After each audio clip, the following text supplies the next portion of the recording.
From the Joy News Center.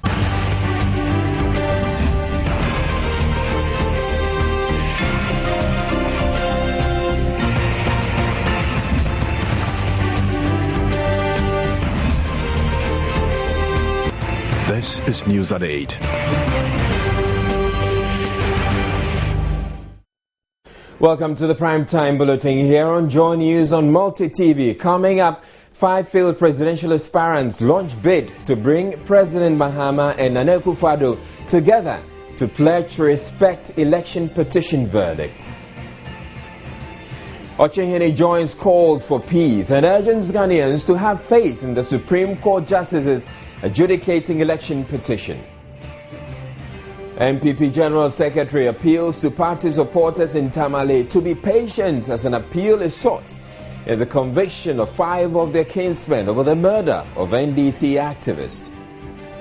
Stalls abandoned by traders at Mamprobi Tuesday Market provides much needed shelter for the homeless and a brothel for others. And the Sunafo North MCE threatens teachers in the municipality with transfers if their pupils perform poorly in the BECU. We also have sports, business, showbiz, and international news all coming up.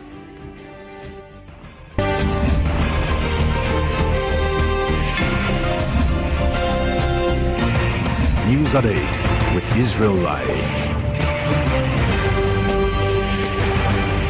In our very first story, 5 presidential aspirants in the 2012 election are trying to bring President John Mahama and Nana Akufo-Addo together into a meeting ahead of the Supreme Court ruling on the election petition, which will decide on the fate of the two. The 5 failed aspirants pushing for the meeting want the two to jointly and on the same platform pledge their commitment to peace and their willingness to accept the ruling. The 5 flag bearers of the PNC, CPP, UFP and GCPP and the only independent presidential candidate in the 2012 election first called on the NPP leader at his Nima residence, explaining that the initiative aims to ensure the country remains intact after the Supreme Court's verdict. So we want to continue to urge everyone to continue to support our nation and put patriotism before partisan politics. All of us, we believe that the inertia of political polarization should give way to visionary cohesiveness that can ensure the development of our nation. They commended the two leaders for allowing themselves to be subjected to the authority of the judiciary, thereby strengthening their hand as an arm of government. They, however, put forward some proposal. The one who will remain victorious must consider to ensure the unity of the country. It is the first time in the history of this country that we have gone through a petition like this. One understands the law differently from the way it is being interpreted. We have watched and heard and viewed the election petition in court.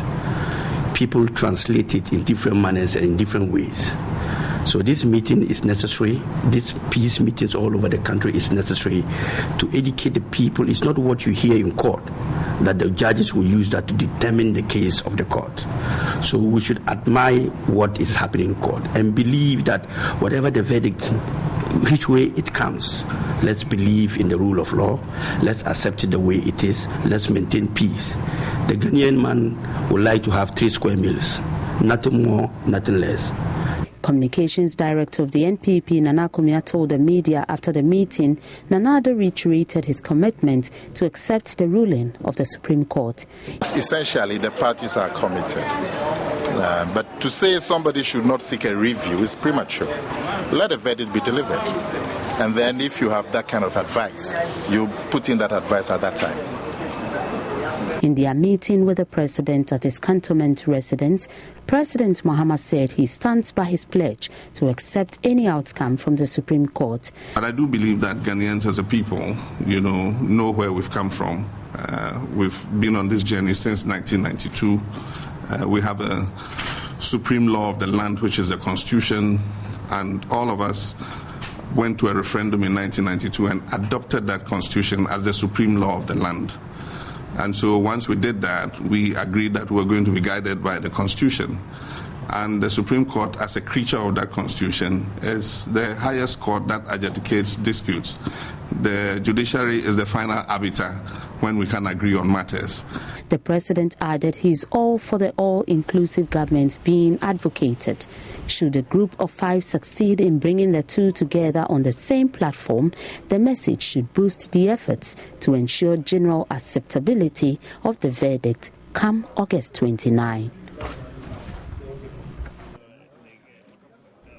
In a related development, the Sunyani Municipal is urging Ghanaians to have faith in the Supreme Court justices adjudicating the election petition as the country awaits their ruling later this month.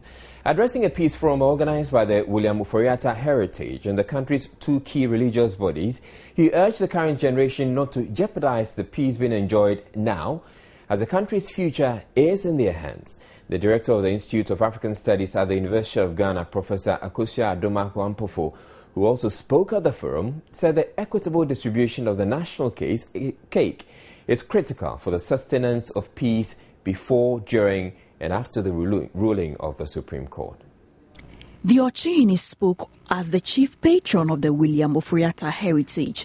I am sure the 9 justices are parents and their grandparents. I'm sure they will decide what our future is. And I'm sure on that day, they will be courageous to do what is right for Ghana. We shouldn't be fearful.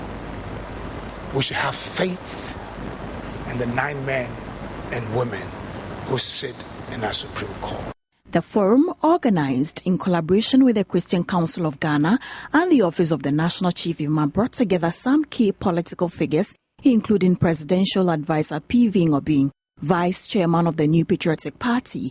Professor Akosua Adomah said it did not have to take the Supreme Court to bring sanity to the country's airwaves. We don't need the Supreme Court to tell us that we are in contempt before we zip our mouths. And when our party members misbehave, as they may, let's reprimand them immediately. Not just about a court decision. It's not just about the Supreme Court having a ruling.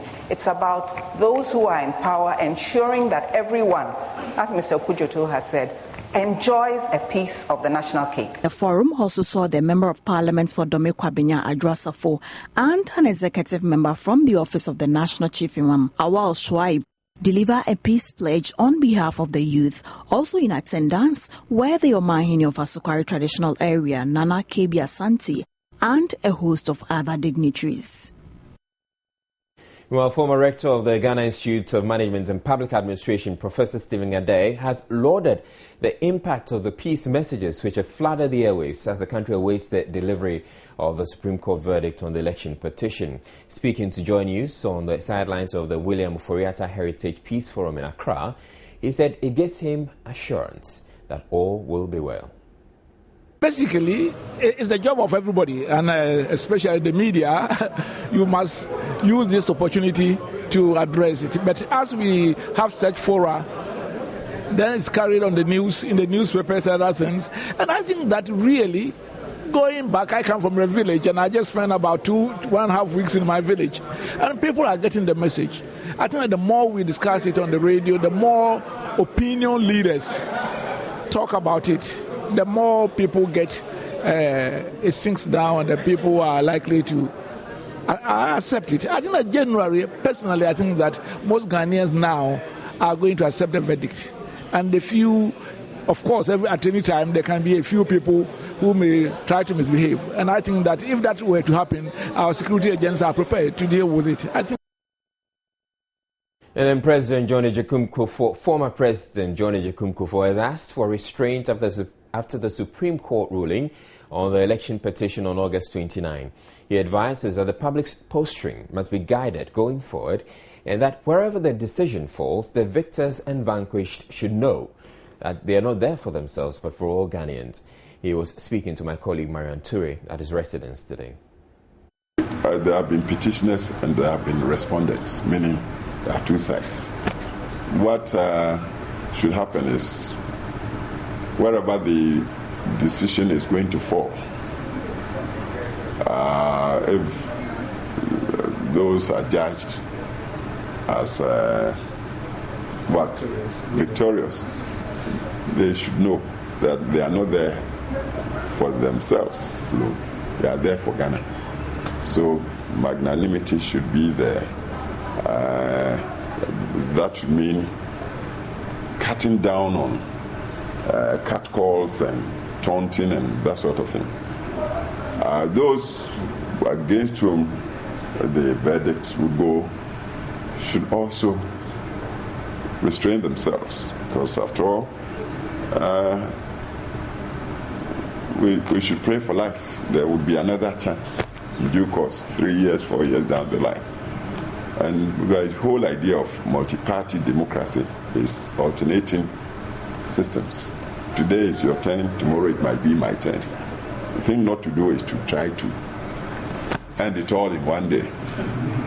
So when we behave like that, and the generality of us appreciate things this way, then we move ahead, and then we use the checks and balances system of government to get the governors to be accountable as far as possible and transparent.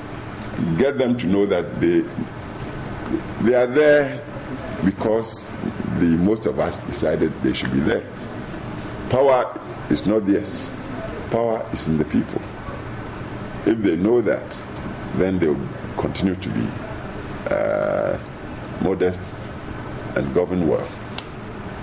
If they don't govern well, the people should be up and doing. Next time around, we get them out, we vote against them. So this is how. Checks and balances, trust in democracy. It's difficult to work, but it's the best system. As apparently Churchill said, it's difficult. Democracy is very difficult, but it's the best. It's far better than, say, coup d'etat or anything of the sort. We don't want any pretenses. President John Ejekunkufo, we have more news coming up. Don't go away.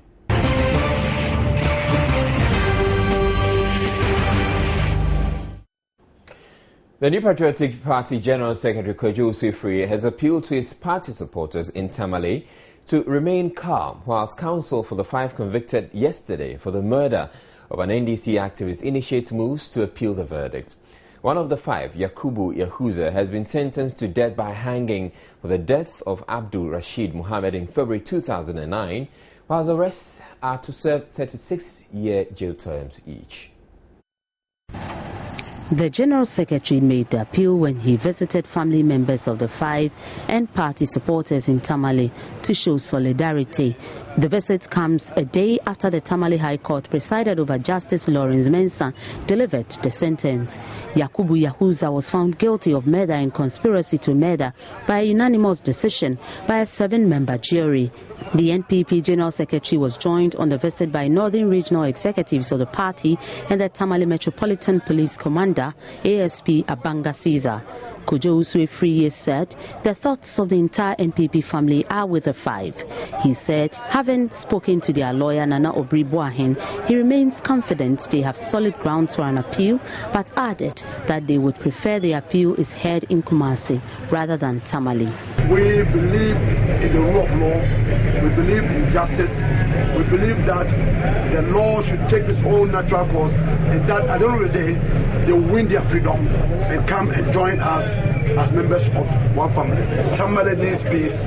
All of us need peace. And therefore, we should all help in the process of ensuring that there's peace, even now, more than ever. Tamale Metropolitan Police Commander ASP Abanga Caesar commended supporters of the NPP for the way they've conducted themselves since the verdict was pronounced. This morning, we haven't heard that a car has been burned, a market has been burned. Yesterday, we couldn't sleep. Information we were receiving was that the Abu boys are going to burn the market. I didn't receive a call from somebody saying, I am from Abu and we are going to burn. I only received Abu boys are going to burn the market.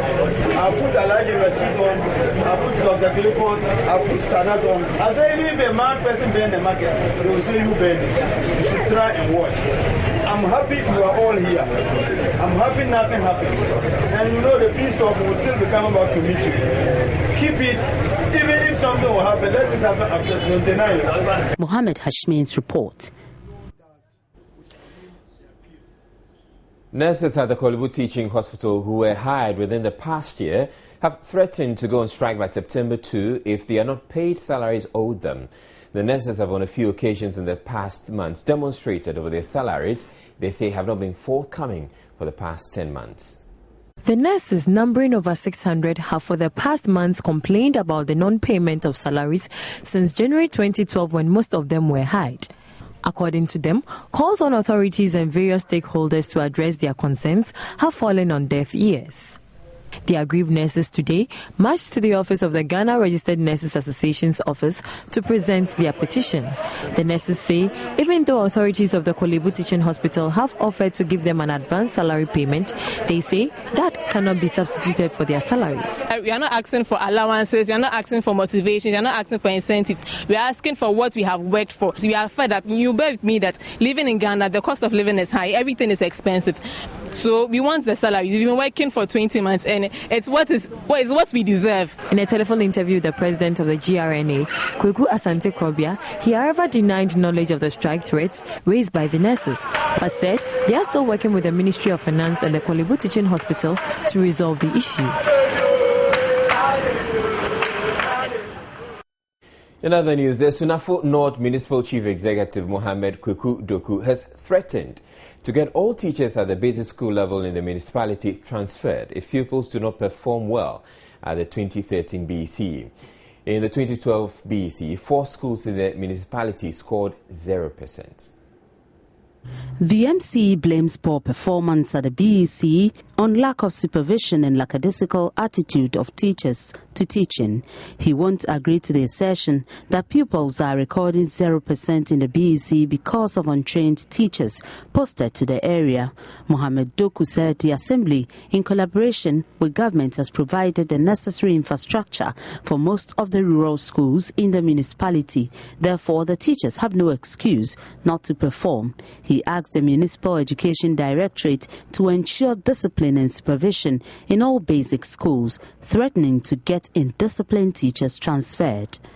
We spent not less than 3.5 million Ghana cedis on infrastructure alone, over 2,500 bicycles to pupils who stay far away from their schools, constructing teachers' quarters and bungalows to make sure that teachers are well accommodated. So putting all this together, and the children are not performing, the teachers are not working.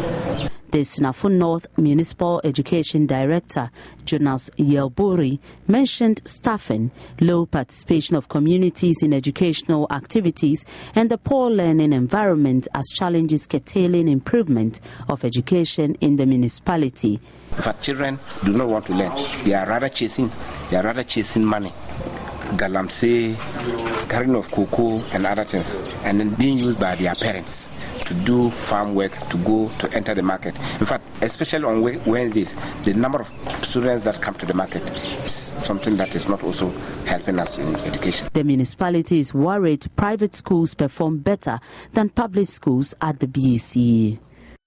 As part of security measures to maintain the peace and security of the country after the Supreme Court verdict, the National Security this afternoon met with media houses in the country, urging them to play their role in the call for peace before and after the verdict. The meeting took place behind closed doors, but some of the participants spoke to Joy News thereafter. So basically it was a very healthy meeting, and it's good. It's something new that which we wish that they will be doing it always, and wish that all the other media houses were here, because we realize not everybody, so maybe even the key players were here, but still we believe that should have been more of a national level so that we can get more opinion. But it was very healthy, very productive, and then we are all getting towards a peaceful verdict to come. Whatever is the result, we don't mind. Most important is peaceful for the people of Ghana. That's the most important thing. It was a good interaction, and we had all kinds of ideas as to how we can manage ourselves, I mean, both the media and presenters and journalists generally, to ensure that this country does not explode. And so media managers are being called upon to look at the larger interest of Ghana in determining how we manage the media between now and 29th August and after. There was a general consensus that it would be better if we minimized speculations about what kind of judgment. And after judgment has been given, doing postmortems on the judgment. And so if we could all desist from second guessing the judges, and then also decide that it is in the interest of our country not to undertake postmortems of the judgment. That was just a general consensus. No directives were issued, no determined ideas were put forward as such. What we agreed was that we all know what is best for this country, and we would all try as much as possible to do what is best for our country to ensure that we continue to have the country we have today. That was great. Finally, how you describe the meeting? Oh, very cordial, very cooperative, very collaborative. And in reality, it was very, very entertaining. And we got the impression that this was an interaction which would continue to ensure that nothing untoward happens in this country. This reinforces the need for all of us to think through the consequences of what we write and weigh the implications of what we put out in the public domain.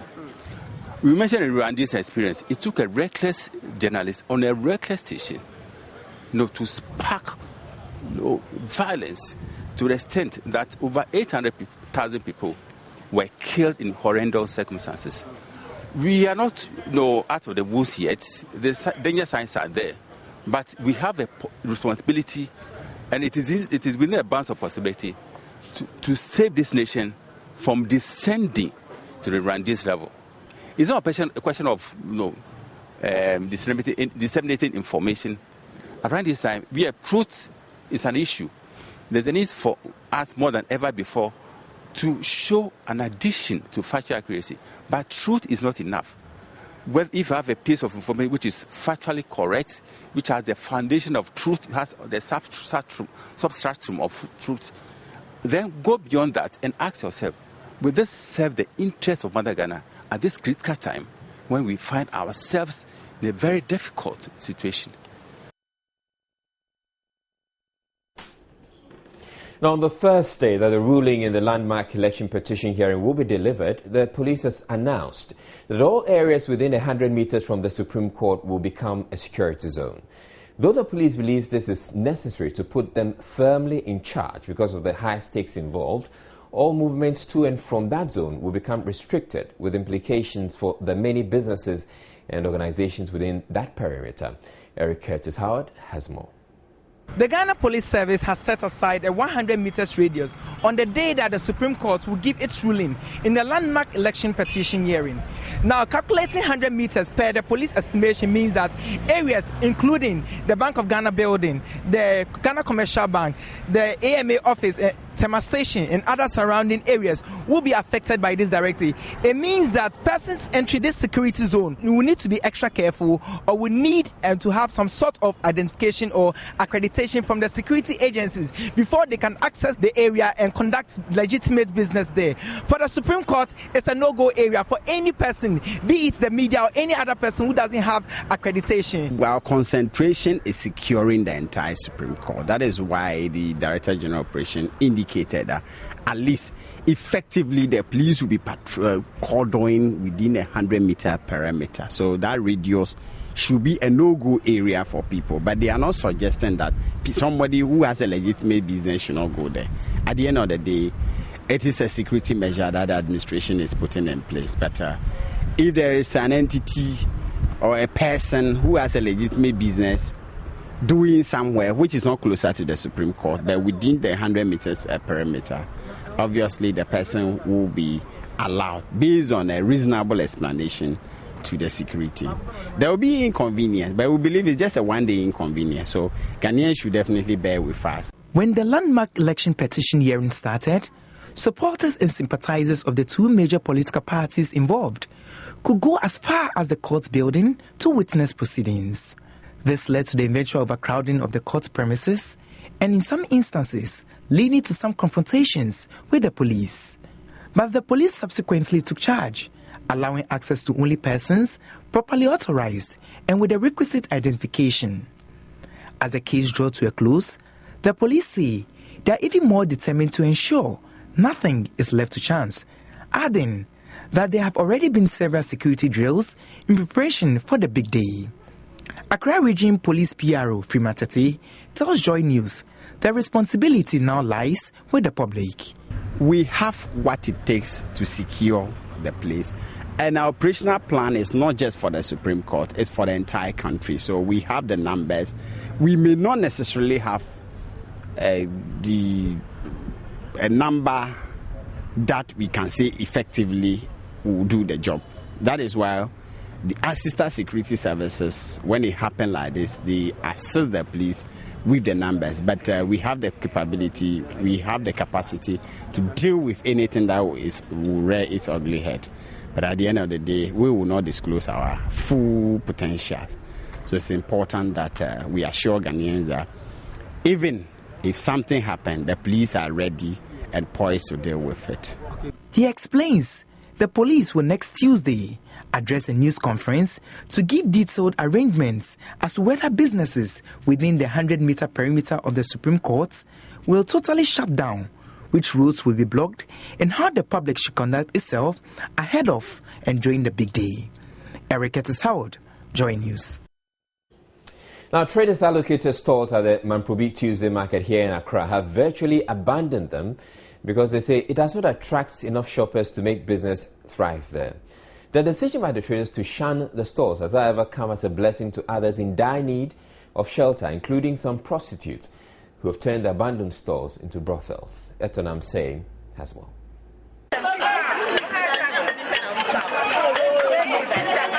This is the Mamprobi Tuesday market, very busy on Tuesdays. Traders do brisk business here, but a worrying situation stare the market's women in their face. Unknown people have turned the stalls into sleeping places at night.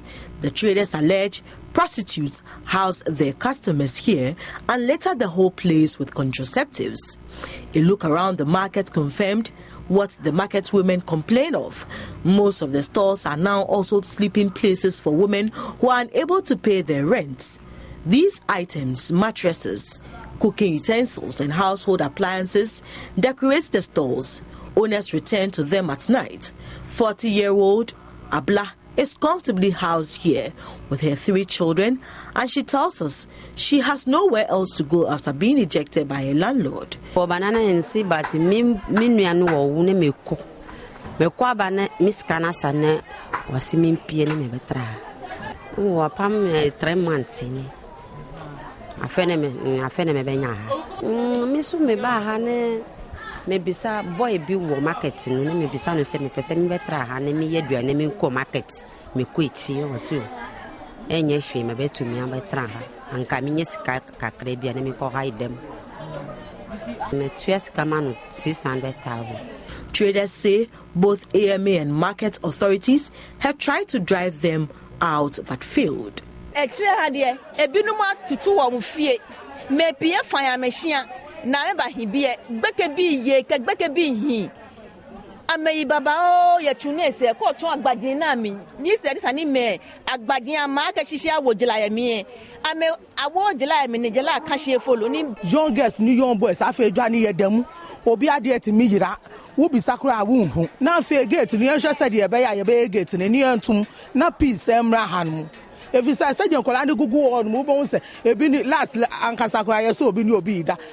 traders' refusal to use the stalls perhaps might have influenced squatters who now occupy them. Several traders have abandoned their stalls and will rather sell outside the market with hopes of being the first to attract prospective buyers. Their decision, those in the market lament, is posing dangers to their lives.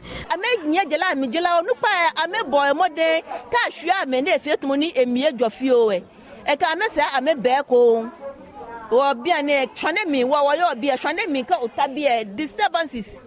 I may boom mokomoko blomo. The traders have defied all orders to return to the stalls. Etonamsi, Joy News.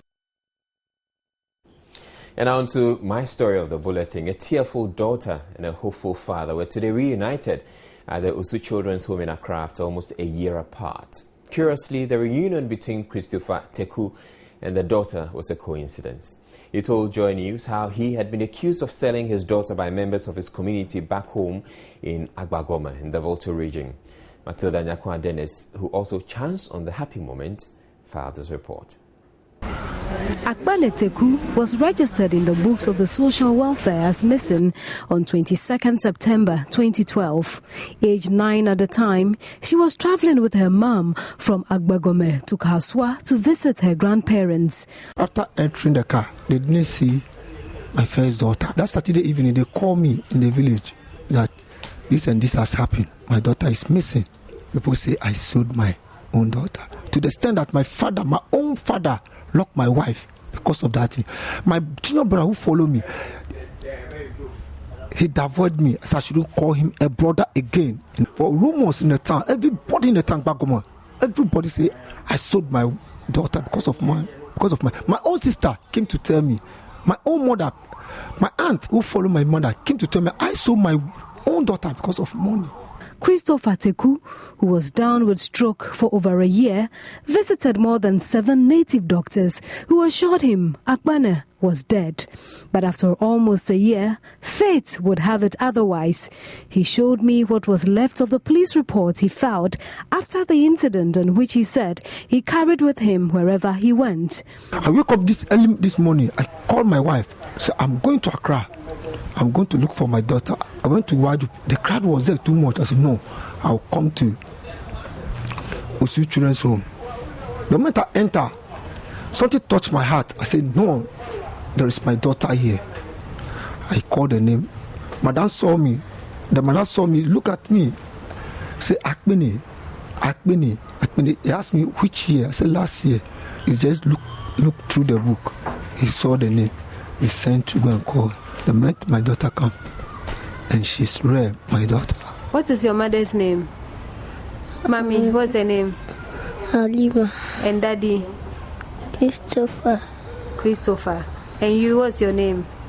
The matrons of the Osei Children's Home were emotional about the reunion because, according to them, children who are not reunited with their parents in less than 3 months are often forgotten.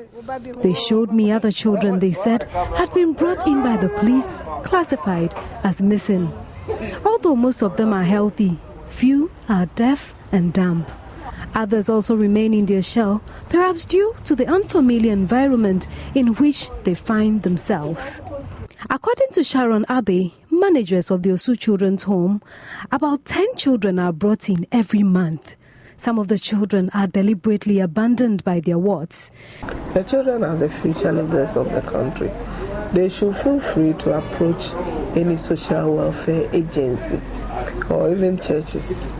You might think that there's no solution, but then we might show you a way out. That's better than abandoning them. You are exposing them to both moral and physical danger, and that's not the best. She encouraged those who genuinely lose their children to visit orphanages and shelters where sometimes most of them can be found. All these children around me have been reported missing. Maybe their parents do not know whether they are dead or alive. But for those out there who do not know, go to any children's home or any social welfare organization to verify whether your children are dead or alive. Perhaps you may be lucky, like the way today daughter and father have been reunited. Matilda Nyakwa Dennis for Joy News.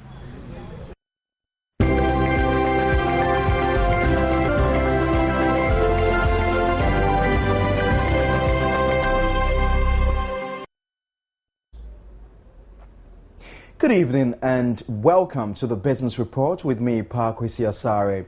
In our first story, the Bank of Ghana has announced significant boost in the country's foreign exchange reserves, having overcome severe pressures that saw a decline in the value of the local currency. Now, addressing the media at the second Economic Policy Coordinating meeting, Dr. Henry Kofi Wampa stated that the reserves are enough to cover 3 months of imports.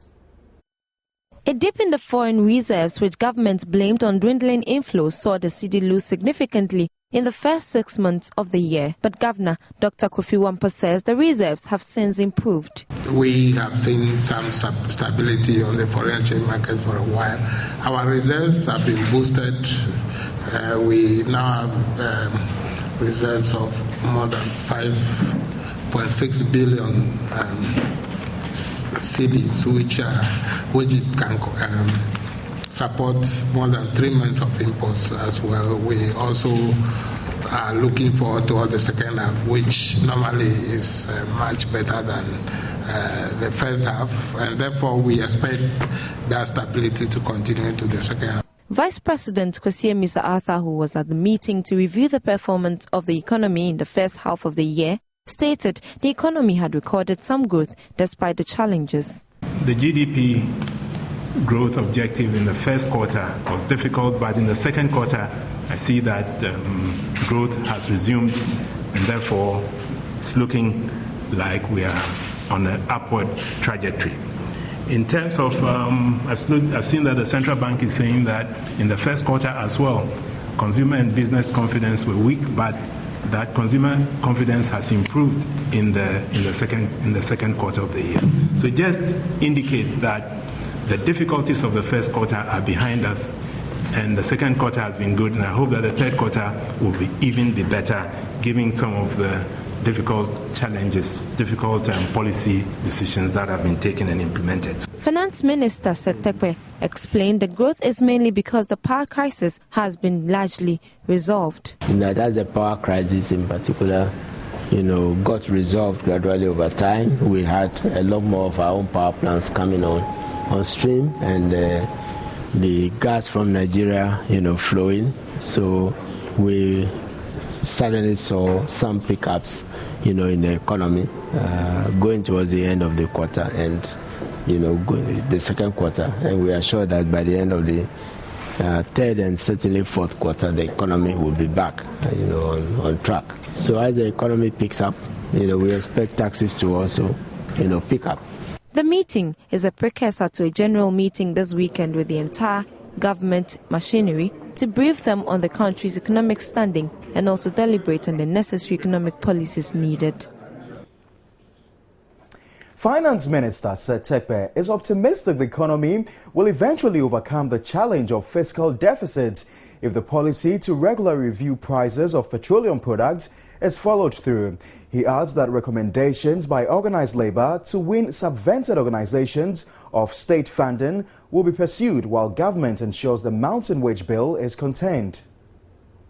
The single most important challenge we are facing now is the compensation arising out of the single span implementation. But with the gradual adjustments we are making on petroleum, and if we should make the adjustments for utilities, then those elements which cause the overrun are being brought under control. Corporate income taxes for the petroleum sector is also doing well, considering that we have learned from our experience. So we are hopeful, that the deficit, would be brought under control, bringing the wage bill itself under control. The subvented organizations that are likely to be taken off, who may be self-financing, may not be, the solution to the wage bill. So there are discussions going on. So the full implementation of the committee is something which, of the recommendations by the committee, that was something which the Minister for Employment is taking the lead on. Amtrak Air has secured a new aircraft to replace its EC-CAL aircraft that developed a fault mid-air last Friday. The Ghana Civil Aviation Authority on Wednesday inspected and approved for Amtrak an ATR 72-500 aircraft with registration number ECLYJ, which arrived at the Kotoka International Airport from Spain. The 68-seater aircraft is currently registered by the Spanish Civil Aviation Authority and until this week was being operated by Swift Air for internal flights in Spain. Now, Amtrak will resume full schedule operation from Thursday, August 22, 2013. Passengers aboard an Amtrak air flight from Tamale in the northern region of Ghana to the capital Accra on Friday escaped death when the pilot navigated a faulty airplane to safe landing in Tamale. Now, one of the engines of the airplane caught fire mid-air and caused one of the fans of the plane to stop functioning. The pilot quickly returned to Tamale and managed to land safely. And that's all for the business report. My name is Patriotic Asare.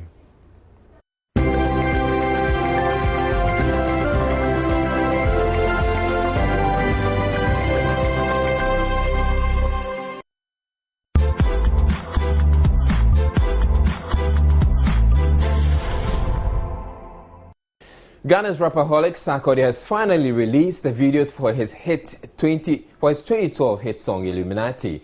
The song, which was a response to allegations that the rapper had joined the League of Celebrities belonging to the Illuminati, was said to have been shot in Dubai.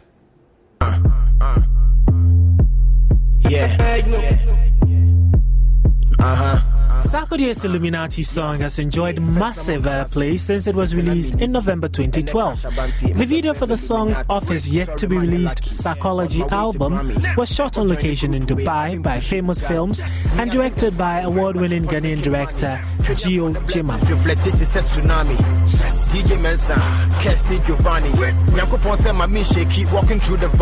Now, Sarkodie's manager Sammy Forson told MyJoyOnline.com the video was shot over a 2-week period and estimates the total cost of the shoot at about $90,000. Now, that should make it one of the most expensive music videos yet, as it would have clearly beat Beckett's No Away video record, which was supposed to have cost $50,000.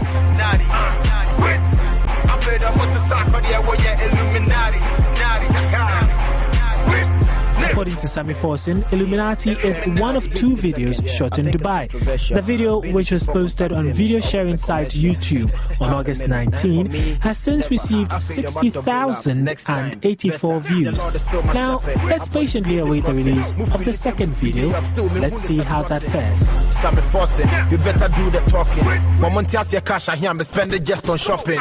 Me amazing crank, I mean you free, I swear I lie. Me Illuminati, come in June, but not Hawaii. That's it for Showbiz.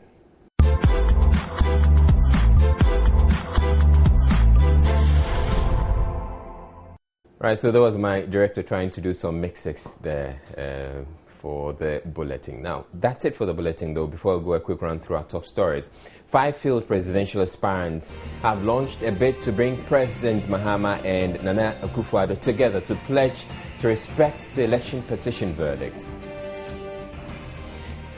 The Ochehene has joined calls for peace and is urging Ghanaians to have faith in the Supreme Court justices adjudicating the election petition. The NPP General Secretary has appealed to party supporters in Tamale to be patient as an appeal is sought in the conviction of 5 of the kinsmen over the murder of an NDC activist.